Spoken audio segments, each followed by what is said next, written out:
What got you interested in your fly fishing, wine drinking Scotsman character?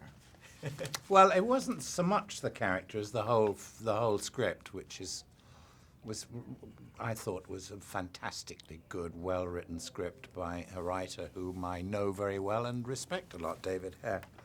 So it wasn't a big problem for me to, and I thought that the whole trajectory of the character, this rather, on the one hand, he's rather sort of nice and pleasant when he's not in the courtroom, but once he gets into the court, he's a killer. Right. And that sort of interested me. You're right. Your character, the real life Richard Rampton, he seemed heartless in the beginning.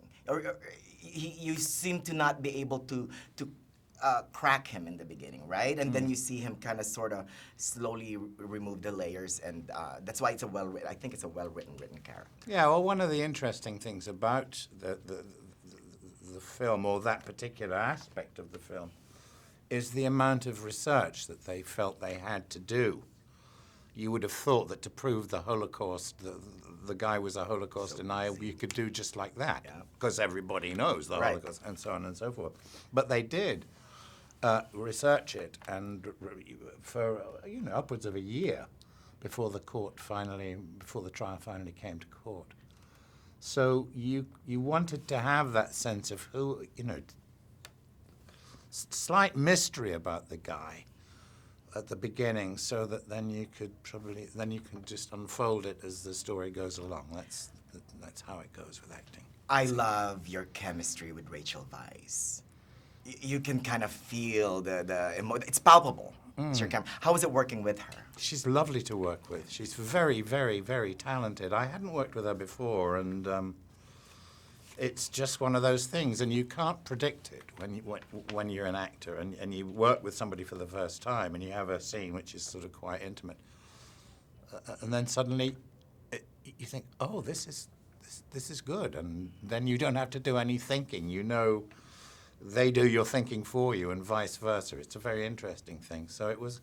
I think it's called chemistry. Right. That's what people call it. And you cannot create that. It's either there or not, right? Yeah, I think that's true. That is true. Yeah. And how about meeting the real Richard Rampton? Well, he was a really nice guy. I met him very briefly. Uh-huh.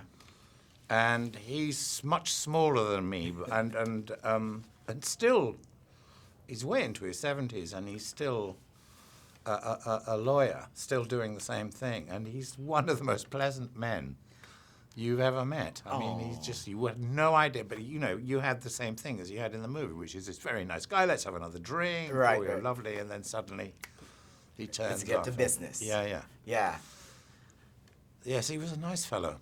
I think the movie is a captivating true story about a man who bends the truth and almost gets away with it. Yeah. Well, people lie all the time, right? Don't they? Right. And this is just one example of a particular lie which was exposed. And in a certain sense, it does.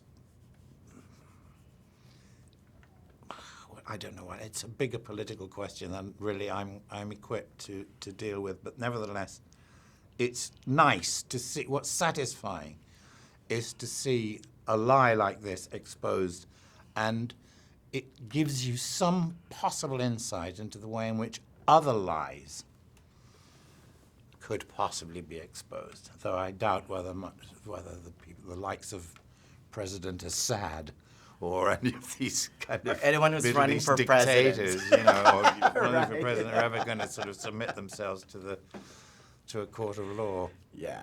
Thank you so much, Mr. Thank Tom. you. Congratulations and great job on the movie. Thanks very much. Thank you.